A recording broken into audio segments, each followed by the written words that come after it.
This is Jamie Dyer welcoming you to another edition of the Quo-Cast. Now, before we get into this edition of the podcast, as always, let me first say that if you'd like to come on as a guest, maybe you're a fan of the Quo, maybe you are in some kind of tribute band, perhaps you've worked with them at some point, either solo or together at any point in the last 50 years, whatever the scenario may be, you can come on here as a guest either via phone or Skype.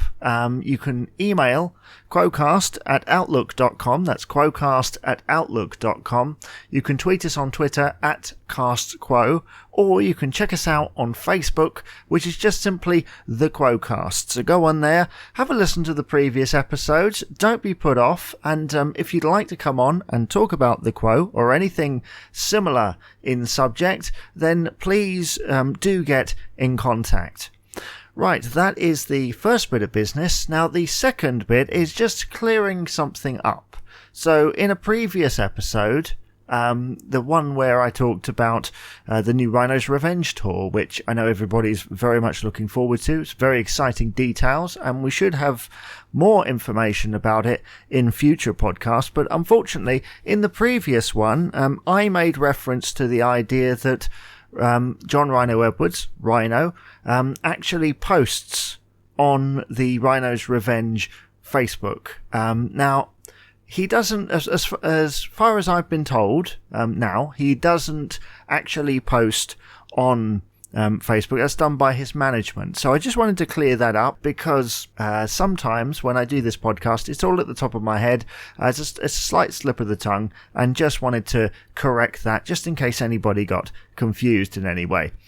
Right, let's move on to the next thing. And this is the last thing before we get into the main topic of the podcast. Last week, I rang in to Ian Lee, who does a show on Talk Radio. And I'm a long time caller, although I hadn't called for a long time.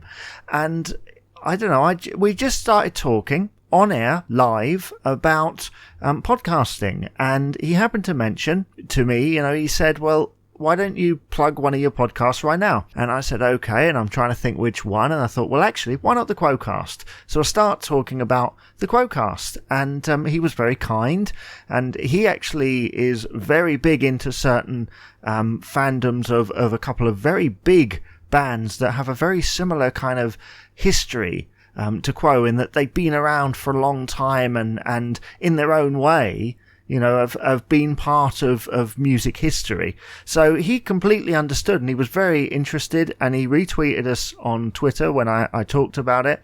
And we've actually gained a few extra people who are interested in the podcast.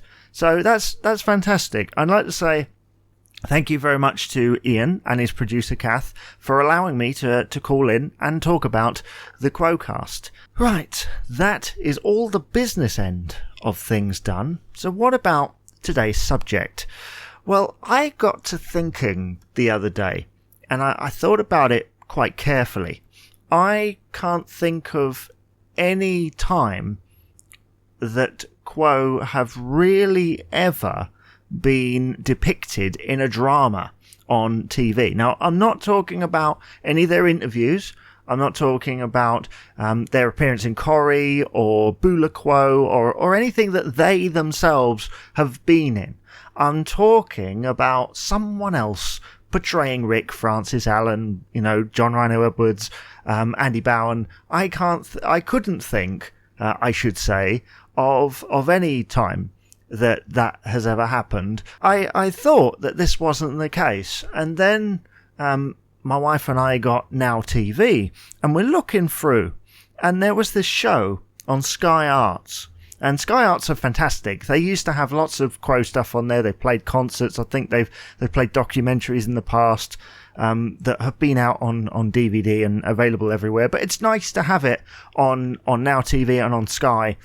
And I just happened to look down, and there's this program called Urban Myths. And I'm looking down the episodes thinking, what is this? And it's one of those series where they take urban myths in showbiz and then they turn it into like a comedy drama for half an hour. So it's like a version of events, whether it happened or not. And I'm looking down, and there's ones about Cary Grant, and I think a couple of years back there was one about Michael Jackson that got a lot of skepticism and things. But there was one there that caught my interest, and it was called Backstage at Live Aid. And this kind of piqued my curiosity. So I go onto IMDb and I look it up, and it says Live Aid was not only the day rock and roll changed the world, it was also the source of countless music industry rumours. Backstage at Live Aid is a reimagined story that takes place behind the scenes on that unforgettable day in 1985.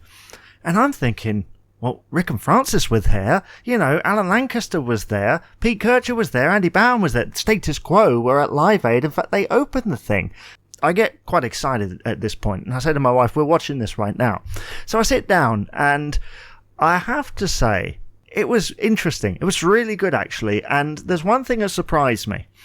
I wasn't expecting so much Status Quo. Now, I know that they opened it, but normally these things, they'll focus on Bob Geldof and Midge Ure and Queen, and there was a lot of that. And a lot of it was very caricature-y, like its interpretation of Elton John, for example, mainly for comic effect. Same with Freddie Mercury. And those characters. And I have to say, actually, despite the caricature, I could imagine Bob Geldof and Midge Ure having the relationship that these two characters have in this show. So I found it really interesting. And just for clarity, okay, so Rick and Francis were the only two people from Quo that were depicted, sort of. I'll get to that later. Rick was played by Seb Cardinal, and Francis Rossi played by Dustin Demry Burns. That's Dustin Demry Burns and Seb Cardinal playing Francis and Rick, respectively. And I have to say, they did a pretty good job. Now, I've listened to interviews with Quo over the years, and they've always said various different things. There's various stories going around, like this synopsis says. And I know that they've often said during the mid-'80s there was a lot of difficulties in several different areas, drink and drugs and things getting in the way, and other problems at that particular time. And I have to say that this was actually quite well observed, but I think in some cases it was just a little bit mean on the Quo, if I'm honest with you. The way that these guys are portrayed in this thing, it's all for comedic value. And at one point, the Midge Ure character actually says bloody Quo, as though, what on earth? These guys, couple of troublemakers. And there are some really funny moments. And as you can tell, I don't want to spoil it in case anyone who hasn't seen it. And if you haven't seen it, and you've got Sky or Now TV, or have access to someone that does, go and check it out. Because this was made in 2018, after Rick had passed away. And his character, he has some of the best lines going. Now, there are references in there to drugs. I think at one point the Francis character asks anyone if they've got any coke and that sort of thing. And just this idea that they don't really realise where they are, which I know has been alluded to in interviews in the past. So in some ways it's very well observed. But as a long-time fan who's seen all eras of them being interviewed and their behaviour, I have to say that some of the ways that they were depicted here are a little bit more Rick and Francis in the 90s rather than the 80s. You had that Rick and Francis banter going on between these two characters, but it was kind of later, like Morecambe and Wisey type stuff. Like, they've always had that chemistry, but I think it wasn't really until later that they really started exploiting that under the David Walker years. And there's another observation, really, before I end the podcast for this week. When you see in this comedy, drama-y thing that they're about to go on, right? You look behind them, and there are two people. The one on the left of them is obviously supposed to be the drummer. So, you know, a Pete Kircher type. They obviously thought, no, can't be bothered to cast someone who looks like Pete Kircher. It doesn't matter. It's a comedy, and it's just a guy with long hair, basically.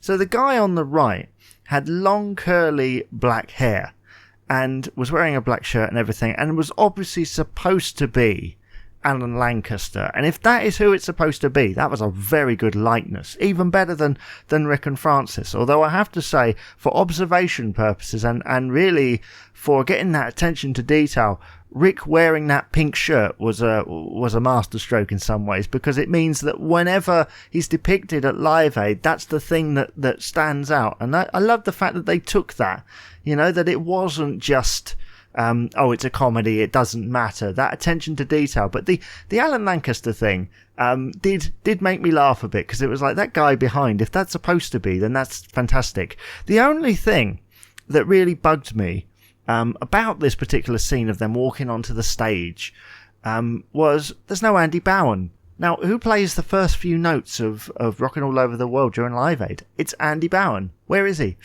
He might have already been on the stage. Maybe they just thought, nah, it's a comedy, it doesn't really matter. But yet they've got Rick's shirt correct and other bits and pieces. And also, in case you're wondering, they also use the original recording of Rockin' All Over the World, because I would imagine that that's probably the easiest and the cheapest way to get that track. So it's all very well put together, and that's really my summary here. And I'm sorry that I'm rambling a little bit, but that is my summary, that it was actually really well observed, and there's a couple of bits where you're like, that doesn't quite fit into this, but really it wasn't a drama about Quo, it was a drama about the whole thing.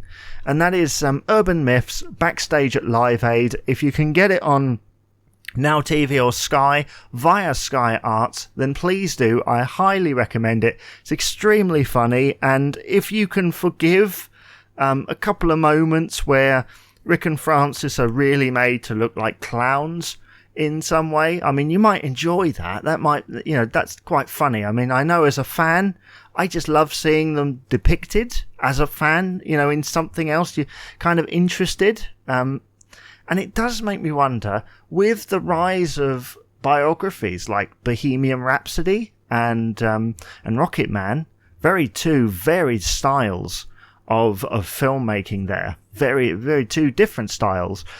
It does make me wonder whether a Quo biopic would work, and what era would you set it in, and would it be from the beginning, or would it start from somewhere in their timeline, perhaps from, you know, say 1970 onwards, or maybe from 1986 onwards, and then culminating in the reunion in 2013. I think that would be a pretty sizable thing, because you've got the court case of that time, you know, from what's been before. You've got the Rock Till You Drop era. You've got the covers albums, and then obviously the return to form and all the bits and pieces. And that would make it actually a really interesting film. But sadly, probably not, because the money needs to be there. And I know, as a fan of a few other things, people like the Big Bopper, who died in that plane crash with Buddy Holly in 1959, they've been trying to get a film off the ground about him for years, as far as I know, you know, and they haven't been able to get it. Now, I realise that there's two different sides here, but, you know, it's all money. And do they think they could make money, and how much money are they willing to spend as well, which is the important thing. So, yeah, I should probably bring that to an end and realise that is a conversation for another day. But I'd like to say thank you very much for listening to this edition of the Quo-Cast. If you'd like to get in contact, email quocast@outlook.com. That's quocast@outlook.com. And I shall see you on the next podcast. Bye-bye.